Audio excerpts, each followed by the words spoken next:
জ্ঞান পোহৰলৈ আপোনাক স্বাগতম জনাইছোঁ। আশা কৰিছোঁ আপুনি ভালেই আছে। ডিব্ৰুগড় ইউনিভাৰ্চিটিৰ যি B.Edৰ এণ্ট্ৰেঞ্চৰ ৰিজাল্ট, সেই ৰিজাল্ট অলৰেডি ডিক্লেয়াৰ হৈ গৈছে। এতিয়া কথাটো হ'ল কি, যিমানবিলাক কলেজ আছে, কলেজৰ ইখনৰ পিছত সিখনৰ পৰা ন'টিচ ওলাই আছে এডমিশ্যনৰ সন্দৰ্ভত। মই অলৰেডি যি Tinsukia B.Ed college, Lakhimpur PGT college, Chabua DIET, সেই গোটেই তিনিখনৰ ওলাইছে আৰু তাৰ ওপৰত মই ভিডিঅ' বনাই থোৱা আছে। আপোনালোকে ইচ্ছা কৰিলে মোৰ চেনেলত গৈ চাই ল'ব পাৰিব। গোটেইখিনি মই ধুনীয়াকৈ তাত বুজাই থোৱা আছে, ঠিক আছে। আৰু মই ভাবিছোঁ যিমানখিনি ন'টিচ ওলায়, সেই ন'টিচখিনি মই যিমান দূৰ সম্ভৱ মই সময়মতে দিবলৈ চেষ্টা কৰিম। গতিকে আপোনালোকে যাতে আপডেটবিলাক সময়মতে পাই থাকে, তাৰ কাৰণে আপোনালোকে চেনেলটি ছাবস্ক্ৰাইব কৰি ল'ব। এতিয়া বহুতে কমেণ্টত কমেণ্ট কৰি আছিল যে PGT কলেজ যোৰহাট, তাৰ পৰা কেতিয়া ন'টিচ ওলাব। এতিয়া ভাল কথাটো হ'ল কি, আজি তাৰ পৰা এখন ন'টিচ ওলাইছে, যিখনক IASE যোৰহাট বুলিও কোৱা হয়। ইয়াতে আপোনালোকে ডেটটো ধুনীয়াকৈ দেখা পাব, 21 জুলাই 2025, ঠিক আছে। আৰু এই ন'টিচখনত লিখা আছে, This is for information to all B.Ed CET qualified candidates that the new admission process will be started as given below.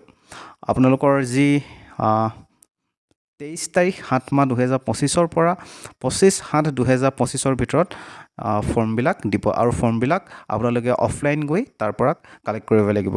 আৰু সেই 23 তাৰিখ 7 মাহ 2025 পৰা 25 তাৰিখৰ ভিতৰত আপোনালোকে সেই ফৰ্ম ছাবমিট কৰিব পাৰিব। আপোনালোকে ধৰি লওক কোনোবা দিনাখন তালৈ যাব, গৈ একেলগে আপোনালোকে ফৰ্মখিনি কালেক্ট কৰি লগালগ আপুনি ফিল আপ কৰি তাতে ছাবমিট কৰি থৈ আহিব পাৰিব। আৰু কথা হ'ল কি, আপোনালোকৰ যি তাতে অফিচ টাইম, তাতে আপোনাৰ 10:30 পৰা 4টা বজালৈকে থাকিব। আপোনালোকে এইটো টাইমৰ ভিতৰতে আপোনালোকে পোৱাকৈ যাব, ঠিক আছে। তাৰপিছত ইয়াতে ধুনীয়াকৈ দি থোৱা আছে যে কি কি ডকুমেণ্টছ তাতে দৰকাৰ হ'ব। ইয়াতে আপোনালোকৰ যি আপোনালোকে এণ্ট্ৰেঞ্চত যিখন স্ক'ৰ কৰাৰ যিখন কাৰ্ড, সেইখন আপোনালোকে ধুনীয়াকৈ ডাউনলোড কৰি প্ৰিণ্ট কৰি তাৰ এটা কপি লৈ যাব। HSLCৰ যিটো এডমিট কাৰ্ড, সেই এডমিট কাৰ্ডখন আপোনালোকে লৈ যাব। আৰু ডিব্ৰুগড় ইউনিভাৰ্চিটিৰ যিখন ৰেজিষ্ট্ৰেশ্যন চাৰ্টিফিকেট, আপোনালোকে ডিব্ৰুগড় ইউনিভাৰ্চিটিৰ আণ্ডাৰত যিমানবিলাক ষ্টুডেণ্ট আছিলে, আপোনালোকে তাৰ ৰেজিষ্ট্ৰেশ্যন চাৰ্টিফিকেটখন লৈ যাব লাগিব।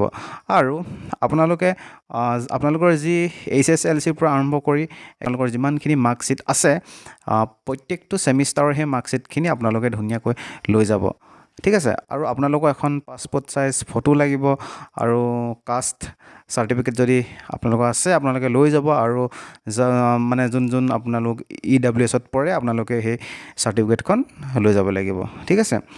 আৰু সিমানে আৰু আপোনালোকে বাকী 23 তাৰিখৰ পৰা 25 তাৰিখৰ ভিতৰত যিহেতু আছে, আপোনালোকে যিমান দূৰ সম্ভৱ মানে 25 তাৰিখলৈ নাথাকিব, তাতকৈ পাৰিলে এদিনমানৰ আগতে গৈ ধুনীয়াকৈ ফৰ্মখন ফিল আপ কৰি মেলি তাতে ছাবমিট কৰি থৈ আহিব।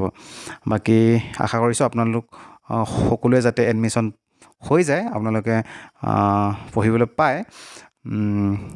বাকী মই পৰৱৰ্তী সময়ত যিমানবিলাক মানে ন'টিচ দিয়ে, মই আপোনালোকক যিমান দূৰ সম্ভৱ মই সময়মতে আনি থাকিবলৈ চেষ্টা কৰিম।